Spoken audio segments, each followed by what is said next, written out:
Superhero Fast Facts number 3. Hold up a second. Nothing against Jason Saint comics, but there are some corrections that need to be made.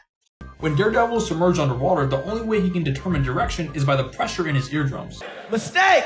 So when we hear things, it is basically air molecules vibrating through the air in which our ears pick up.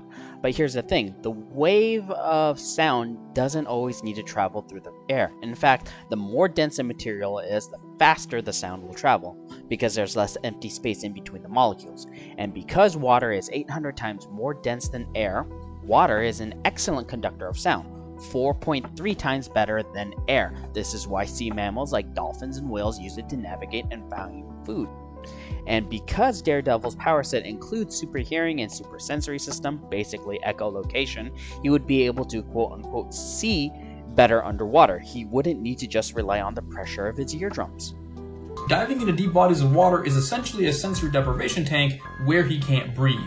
Mistake! Okay, in reverse. Yes, he wouldn't be able to breathe, but as established before, water is excellent at conducting sound. In fact, underwater, humans hear through bone conduction, which bypasses the outer ear and the ocelluses of the middle ear. Instead, the sound comes through the mastoid, and one study even found that participants were able to hear frequencies as high as 200,000 hertz. That's 10 times higher than the top frequency.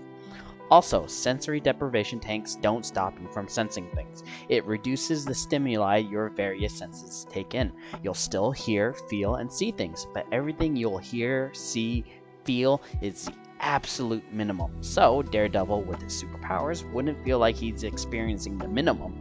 Arguably, he'd be experiencing more than usual. Now, like I said, nothing against Jason here, but comic writers, y'all need to do some more science homework.